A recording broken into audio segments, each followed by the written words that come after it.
So the topic today is letting go or living beyond. So what might that mean? And I know you have been exploring throughout this month, letting go. So I want to ask you a question, really. It's a three-part question. Have you ever had anyone say to you, you need to let that go? They might have even said, you need to let that blank go. Or have you ever heard yourself say internally, the voice in your head, gosh, I just need to let this go? Or maybe you've even heard yourself say to yourself, why can't I let this go? Or maybe you've even, maybe you haven't, but maybe you have had a judgment of someone else and you thought, when are they going to let that go? Maybe it's a family member, right? Here we are at another family gathering and we're still telling that same old story. Gosh, when are they going to let that go? These are incredible questions, I will say, but I like to ask another question to go with that. And that is, as many of you know, my favorite question currently is what gets created when I blank? So what gets created when I say, I should let that go, or she should let that go, or why haven't they let that go? What gets created when I ask those questions? And what if there is a different possibility?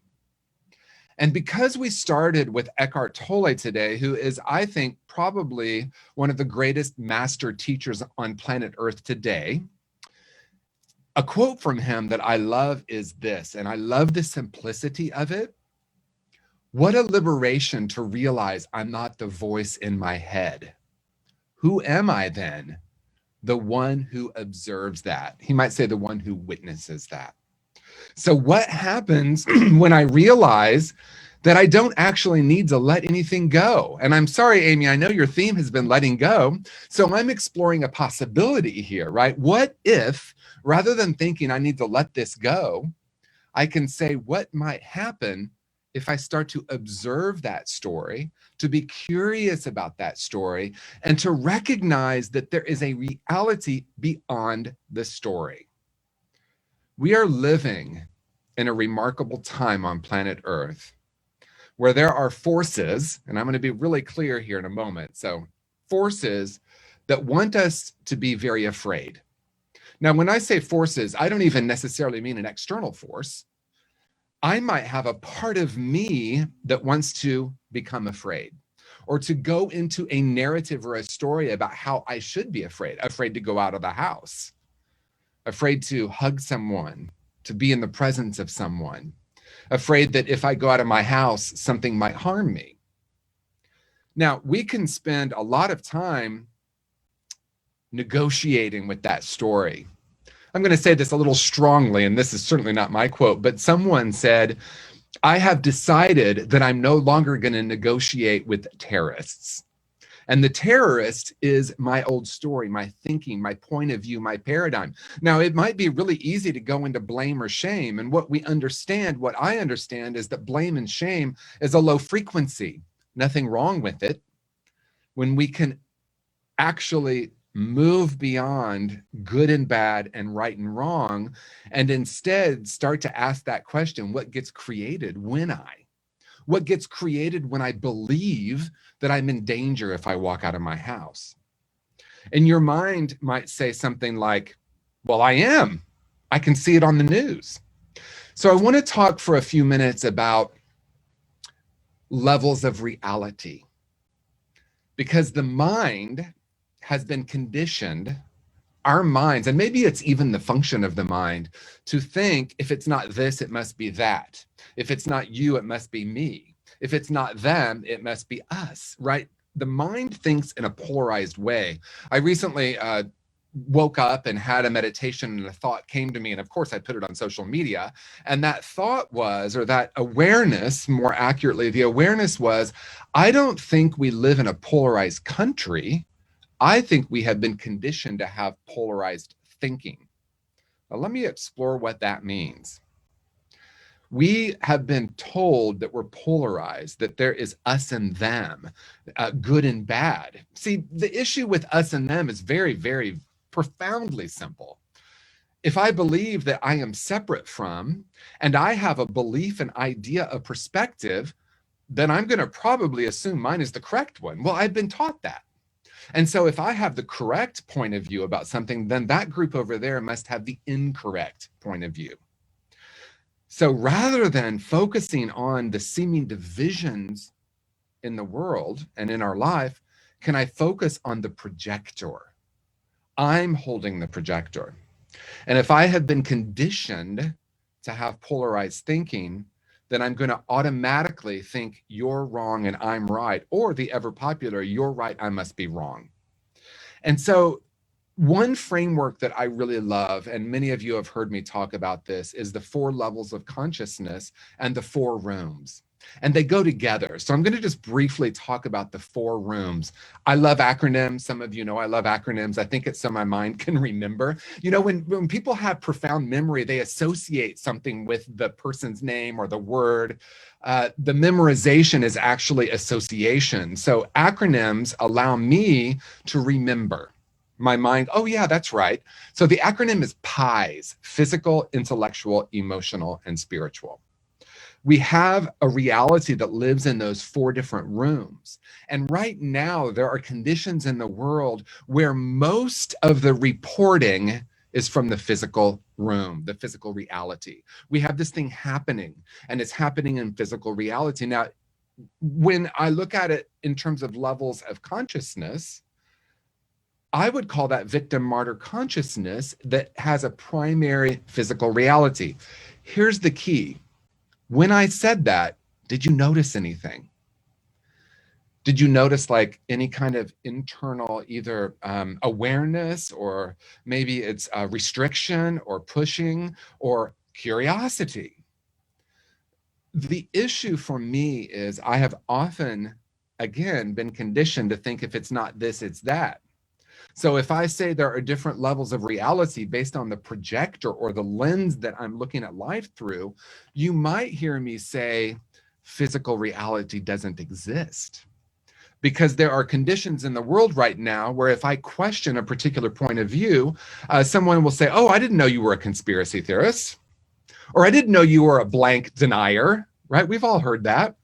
No, I'm questioning, because the way I live beyond rather than let go is I question every point of view I have, because again, profoundly simple, nothing changes if nothing changes. And Byron Katie, in her infinite wisdom, says people have been trying to change the world so they can be happy. I think she says for centuries. The issue is it doesn't work. We have a projector or a lens that we're looking at life through. And if I believe physical reality is the only reality, just to name it, I'm going to suffer, because there's a lot of fear there. And I've had people say, well, we are animals.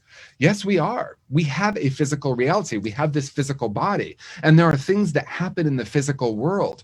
The issue is when I live only in that room, then I'm basically maybe even a victim to, let's just say it that way. I'm a victim to what's happening in relative reality. In New Thought, Ancient Wisdom teachings, we point to relative reality and ultimate reality. It's another way of saying physical reality and metaphysical reality. Amy pointed to this, living beyond the physical. It doesn't mean we deny what's happening in the physical. And I don't know about you, I'm just going to name it for me. This is what my early journey looked like. I just feel like being transparent today. I walked into New Thought in 1988, and I heard thoughts create reality. And I immediately went into an oh blank moment. I had been creating this reality based on my thoughts. I went right into blame, self-criticism and blame. So then I thought, okay, no, I don't want to do that, right? And I was part of a community. This is really interesting. I was part of a community that was very aware that thoughts and words create reality, which, by the way, is true. We're going to talk more about that in a moment. But it showed up like this. Someone would say something that they perceived to be negative, and someone would say, oh, no, cancel, don't say that. You're going to create that reality, right? So there was a shared agreement in this group that we were going to be critical of the mind. We're going to be critical of physical reality and intellectual reality. So when I walked into New Thought, I realized I needed to change my thinking. Okay, so this is how it looked for me. Oh my gosh, thinking creates reality, and there's a lot about my reality I don't like.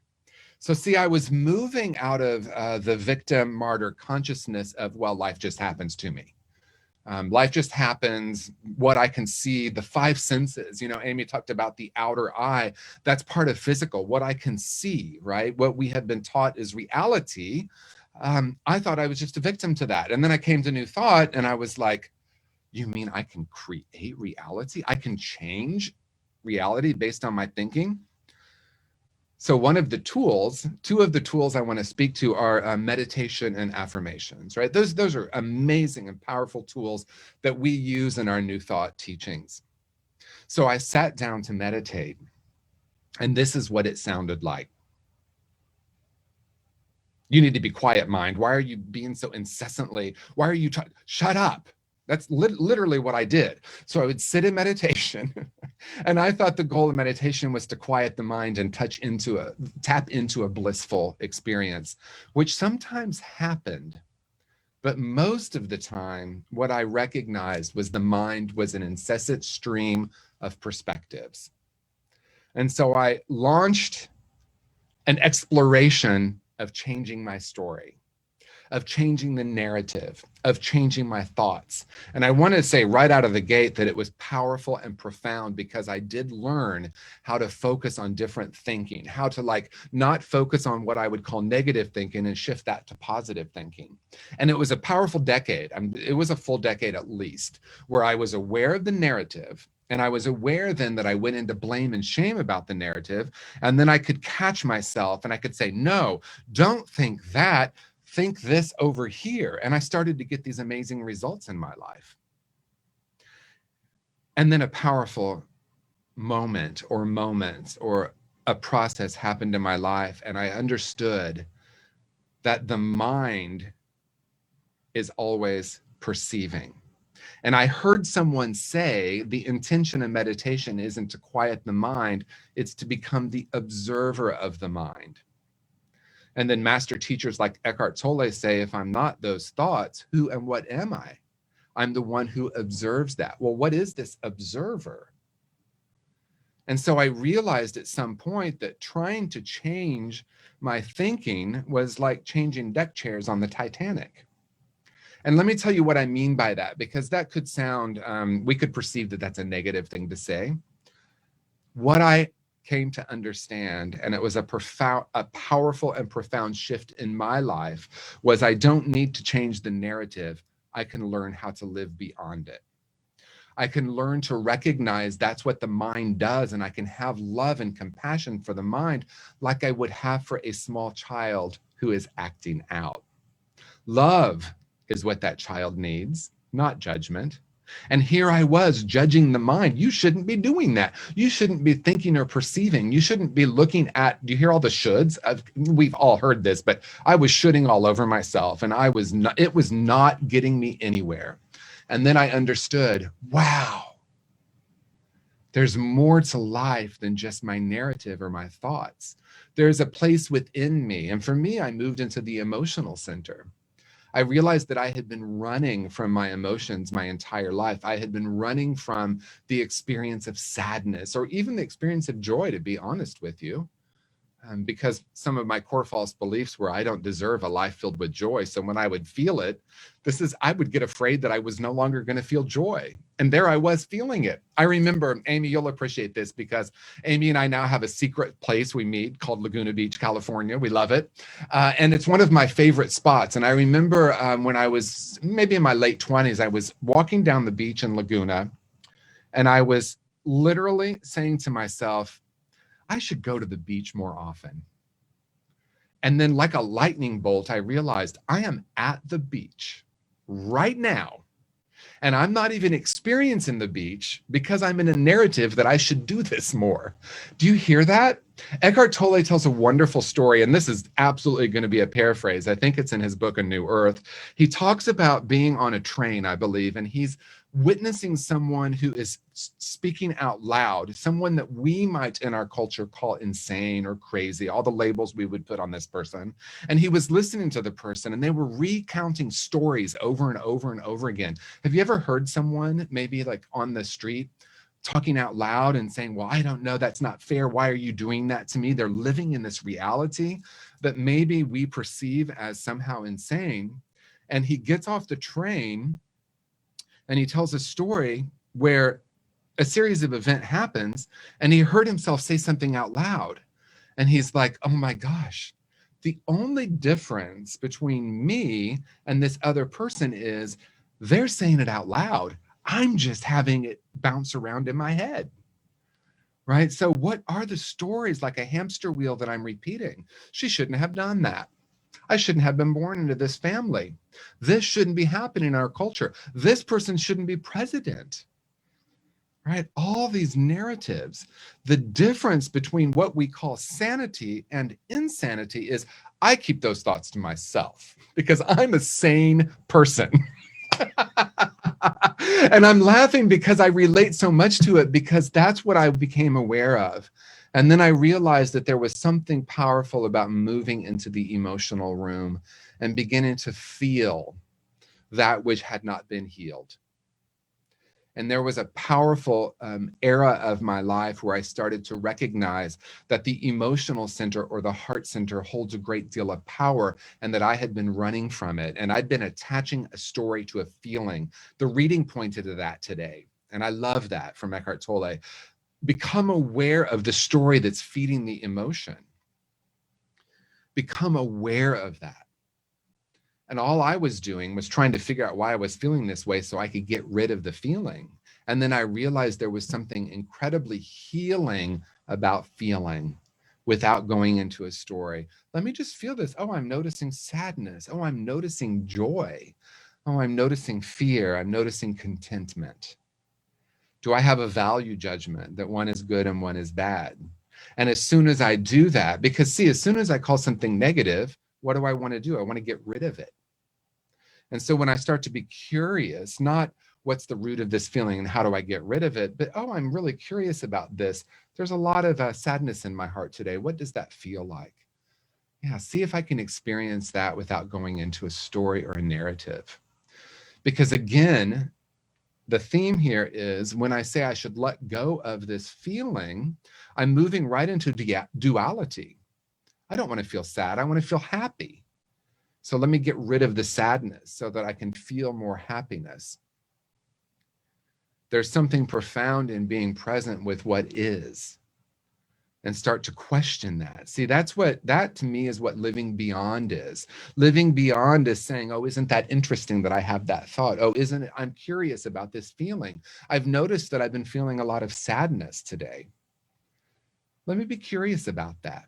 Is there a story that I'm attaching to that? Is this just an experience that's moving through me? Is there something valuable in the sadness? Is there something valuable in the feeling of connection and joy? And then we move into this final room or this fourth room, which is spirit. And in the room of spirit, nothing needs to change. In the room of spirit, we become the ultimate observer. And that's where the paradox lives for me. I spent, like I said, a decade trying to change my thoughts. How did that go? Well, it was painful, but I made some progress. I realized that I could change my thinking and I made a lot of progress. And then I moved into the emotional room, the room of the heart, and there was progress there. I realized that what got created when I felt sad and how I could start to work with that. And then the greatest paradox for me is when I land in the room of spirit and I understand, not here or even here, but I understand at a very deep level that nothing needs to change in order for me to be free. And that I'm creating reality based on my projector, but only 100% of the time. 99% surrender is a very painful place to be. I do create reality, but that political figure is still a blank, blank, blank. I do. Yes, I understand that I create reality based on my projector, but look at this thing that's happening. The media is telling me this. The news is telling me this. The news is telling me I should be afraid. And what Michael Beckwith says that I love is it's not news, it's olds. They're telling the same old story of fear and separation and division. Now we can tune into that and we can buy into that, or we can try to change that. Or we can understand the greatest paradox when I land in that spiritual room and I embody that which is whole and complete, that which everything I've ever been seeking in the outer realm is actually within me. I'm knocking on heaven's door and I realize the door is within me. And that knock has been happening and now I can open that door. And then the greatest paradox happens. Suddenly, the world seems to change. Suddenly, I realize that everything in the world that is happening can be perceived that is happening for the evolution of the soul of the world. Another thing that Michael Beckwith says that I love is a bad day for the ego is a great day for the soul. I said to my friend Jeremy this week, wow, my soul has been having an awesome day today. So what does that mean? You know, I don't love the term bad and good, but, you know, I know where Michael's coming from with this. My ego is a collection of stories, a narrative, a BS belief system. Now, I want to say something because this is important, and then I'm coming to a close here. I posted something that's the title of today's workshop, and that is living beyond our stories is the shortcut to a peaceful life or a peaceful existence, or the shortcut to peace. And someone said, well, I don't want to live beyond the stories that I like. I don't want to live beyond the narrative, the voices in my head that tell me I'm a loving being. So I want to lean in because we're going to move into what we might call the advanced course here. And I'm not saying that I'm so advanced. I'm saying let's explore this together as a higher possibility, a deeper possibility. Ram Dass has a beautiful quote. When we talk about levels of conscious awareness, we might tend to think in terms of better or worse. And he says something that I think is incredible. There is nothing better or worse about being a child than an adolescent, or being a young adult than an adult, than an older person. They're just different levels of awareness. So when I can look at all of it as a possibility, I can take out all the judgment and say, I wonder if there is a different way to look at this idea. Why would I want to let go of the narrative that serves me? And here is what I'm perceiving and what's coming through for me in this moment. As soon as I say I want more of these great thoughts, this great narrative, this useful narrative, I immediately create suffering, because then I'm like, oh, I want more of that. I must have more of that. I must learn how to focus only on the good. And so when I say to myself, let me even question that reality, question that point of view. So we can start with noticing, okay, so here's a good example. I love you, Northern California people. You know, I lived in San Francisco for 29 years. And one of the narratives that I've noticed, because I live in LA now, and people say, LA? Why on earth LA? Right? So we might go into a like, oh, wow, I just noticed a judgment. Let me start to question that or live beyond that judgment. But even a judgment of like, oh, I love this place. Oh, these people are so wonderful. When I can start to question those, I can move into a greater reality of existence that's beyond duality. This is important because then I become the ultimate observer, and I'm no longer clinging to what I call good and resisting what I call bad. And that is the very simple and profound definition of suffering that the Buddha gave us 2,500 years ago. When I cling and avert, I create suffering. I want more of this and less of that. Okay, so for all of you who have said to yourself, I will be happy once this one person is no longer president, how's that going? Do you feel happy now? What did it create? And see, we don't want to go into judgment, right? So even my tone might have felt judgmental. but I'm really pointing to something that we want to be curious about. It's not that that isn't happening. There is physical reality. There is intellectual reality. There is emotional reality. What I'm speaking to, though, is there is a greater reality, a greater possibility that as we step into and live as spirit, we actually can change physical reality. And so I'm just going to say something. I can be bold here because I don't have a spiritual center, so none of you can fire me. How's that? New Thought has taught us since the late 1800s that our thoughts and our emotions and our beingness actually changes physical reality. And yet I've noticed a lot of New Thought people being in fear about what's happening in physical reality on our planet. The fear is okay. We're not trying to resist the fear, but we want to be curious about it. So rather than hashtag stay home, save lives, what do we want to have our hashtag be? Right? Do we really practice the principle that we can heal ourselves? There are mandates that are happening, and I'm going to paraphrase and quote our beloved Dr. Michael Beckwith, who says, if there are mandates that need to happen in the world, it's a mandate for healthier eating, a mandate for exercise, a mandate for fresh air, and a mandate for connection. So again, you might hear me say this and think I'm denying something exists. Not at all. I'm saying there's a power within each of us that has causation. If we're going to believe what New Thought has been teaching us, then we also must believe that we can heal anything happening emotionally, spiritually, physically, intellectually. Anything that's happening, we have the power within us to heal that, to return to that place of wholeness. And then we report from a different paradigm. We're not reporting from the paradigm of fear. We're reporting from the paradigm of oneness, of love. And we can actually begin to heal anything happening in our life and on our planet. And the truth is, it's not healing, it's returning to wholeness, returning to that place of recognizing no matter what happens in my body, in my mind, and in my heart, there's a place within me that is unharmed and unharmable. And as I live from that place, I become a profoundly beneficial presence on planet Earth, and we start to shift the paradigm of fear into the paradigm of openness and curiosity. I'm so grateful to be here with you. I'm so grateful that we get to be in an exploration of how we can tune into a different frequency, a more profound frequency, and actually tune into a greater reality. Peace and blessings, everyone. Love you very much.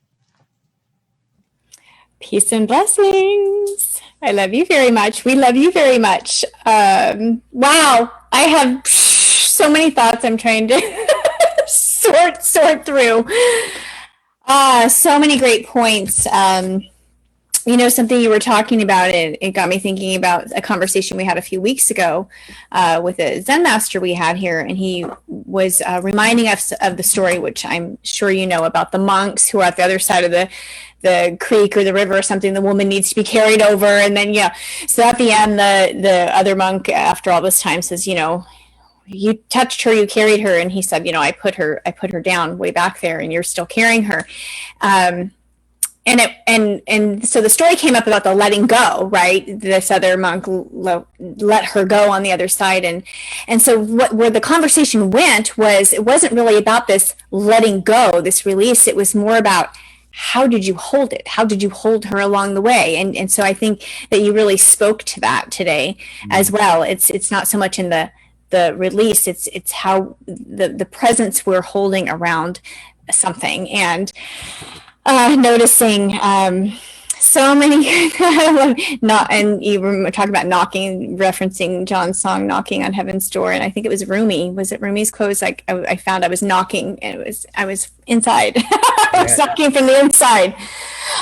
Such good stuff. And I don't remember who it was. I just remember it was some kind of highly acclaimed psychiatrist who had said that there essentially two emotions, love and fear.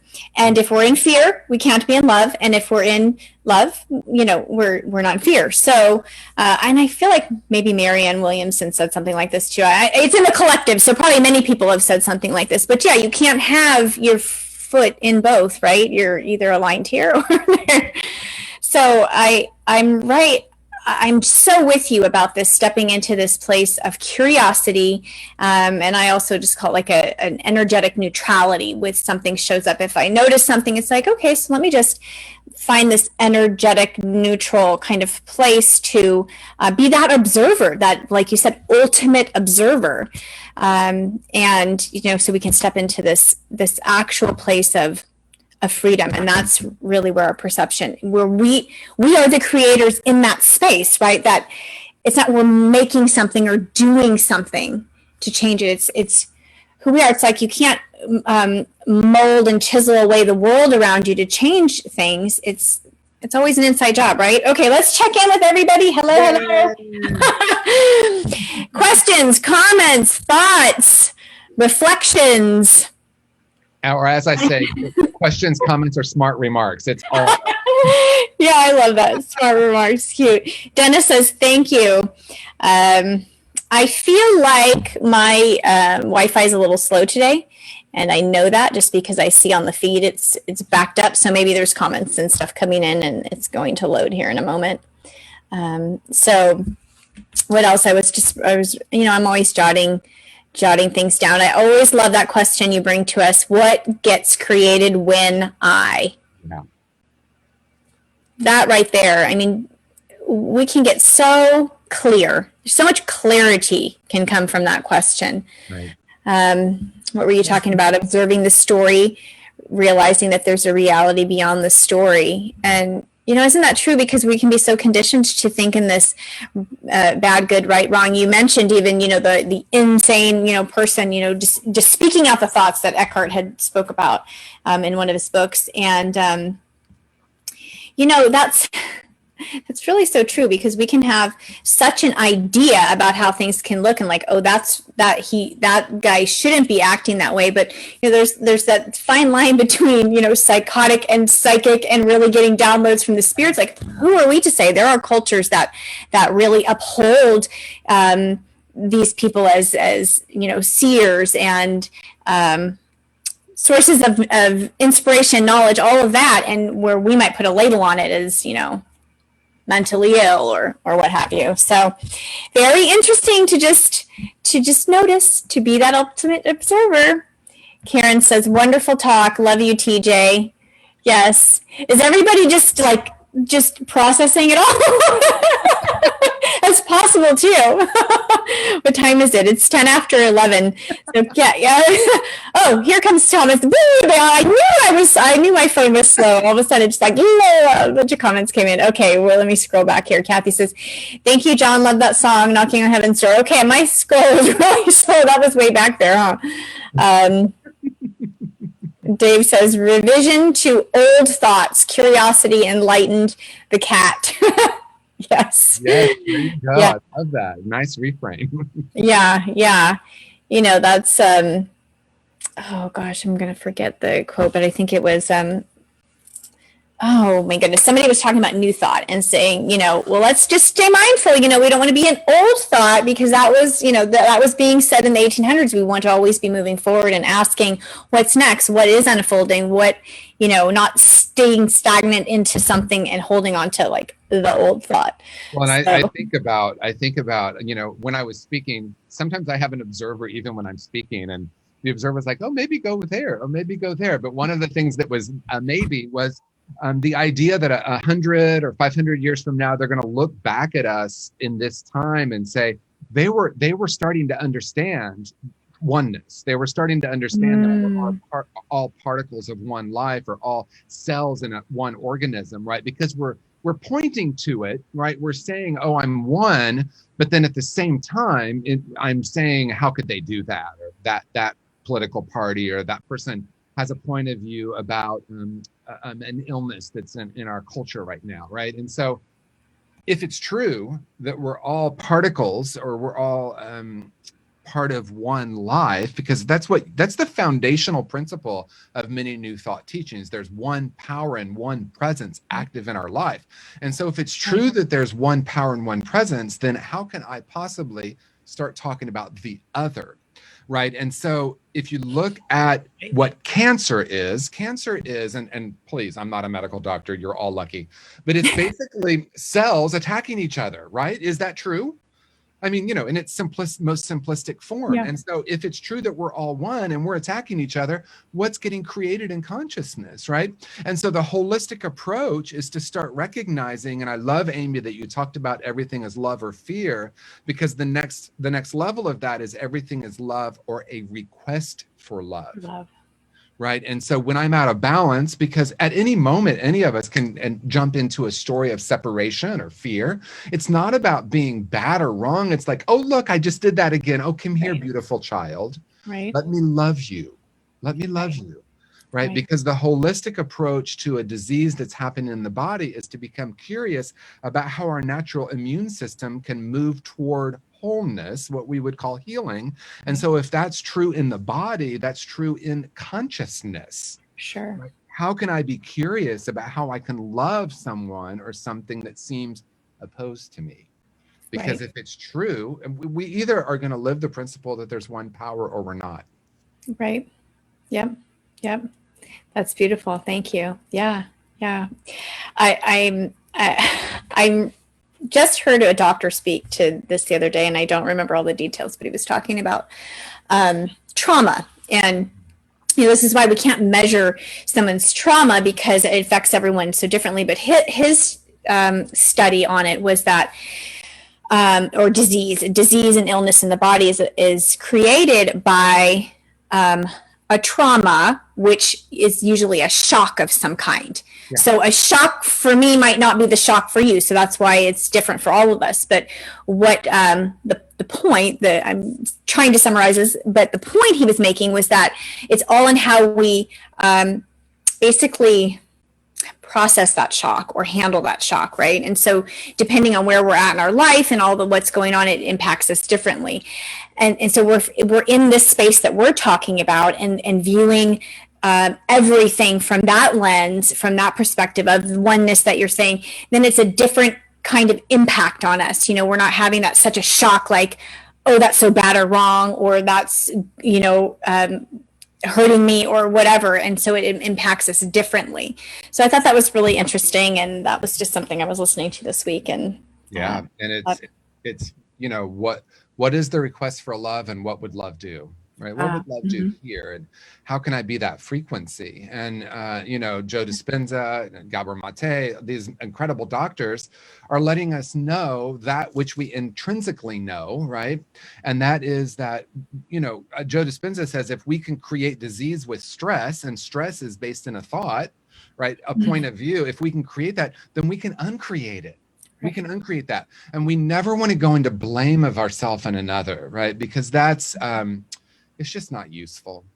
Right? It's not. And it's being compassionate, right? It's if we're compassionate beings, we're compassionate toward ourselves too. And all that's showing up within our own life. So, wow. Yeah. I mean, there's so many people, Bruce Lipton, there's so many people talking about this now. It's really transformational stuff happening. So let's check in. I think I actually meant Bruce Lipton when I said Joe Dispenza, but I don't know who said it. But Joe Dispenza is the same. Yeah. They're all speaking, they're all speaking the same language. And it's all us speaking anyway.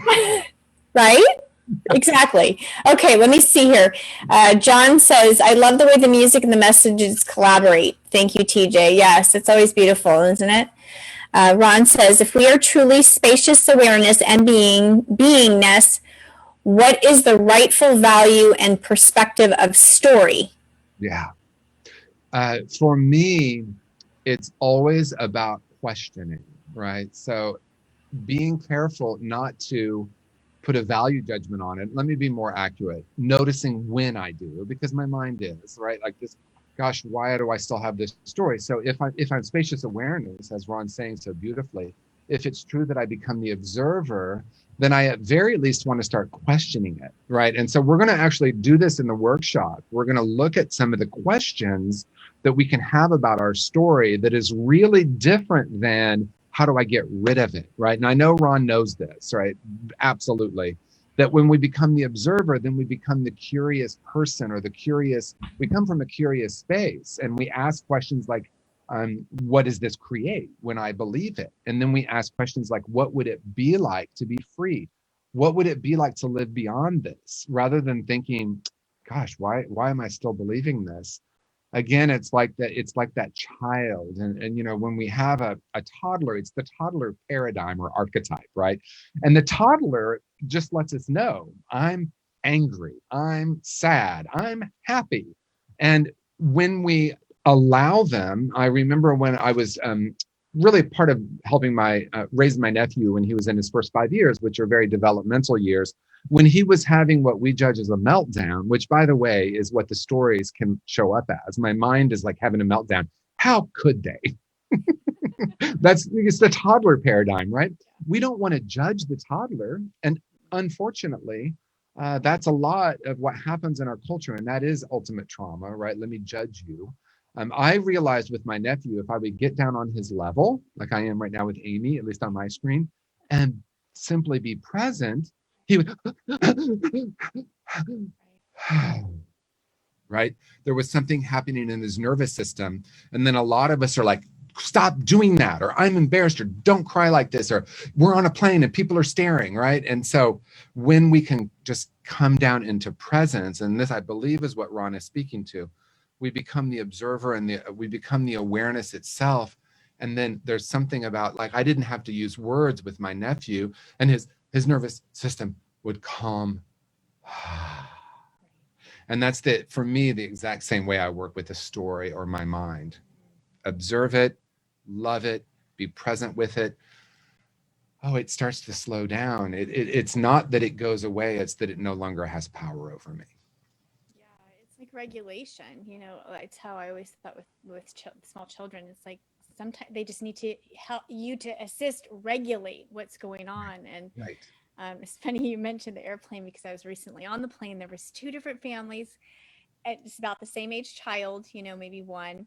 And one mom was very calm, talking very low, and that there was nothing going on over there. It was very quiet. The child was calm. Then this other family, and the mom wouldn't stop talking, and really loud, so the whole waiting area could hear it, and you could just see the child amp up. By the time we got on the plane, he was crying and amped up. And I thought, I'm feeling like I need regulation now. Right. Hearing all this going on, you know. But yeah, it's really profound. So Dave had said he was curious about that too, about the story. So Karen is asking, what do you do about people who can't accept love? I notice fear, but how do you get through that? Okay, so there's a lot of comments coming in here, TJ. So I'm wondering if we have 10 minutes before the workshop. Do you think we'll cover some of this? We're going to definitely cover some of it. I mean, how about if we go to 11:25 and then just take a 5-minute break? I'm always game to continue. I know you are. So okay, good. Yeah. If you're okay with a 5-minute break, I know some people like a little longer. So no, okay 5 minutes is good. Just a little bio break. Karen, I love what you're asking, because I think that's the heart of it. How do I? And you didn't say this. I want to be clear, because I'm hearing it through my lens. I have tried to get people to accept love, right? Like, but then so what I start with. And this is just a spiritual practice that I do. If it's true that we are one, I start with being curious about the ways that I do that, right? In what way do I resist love? And there are all kinds of ways, right? Throughout my life, especially. I mean, my gosh, in my 20s, I just was so terrified. I was so afraid. I believed that I was unlovable, so I would resist and resist and resist. So if I can hold a space for the person and recognize that love is who they are, and I can become curious about my point of view about this person, right? Because, you know, as Byron Katie said, is it true? Is it true that this person is resisting love? How do I know it's true? Do I absolutely know it's true?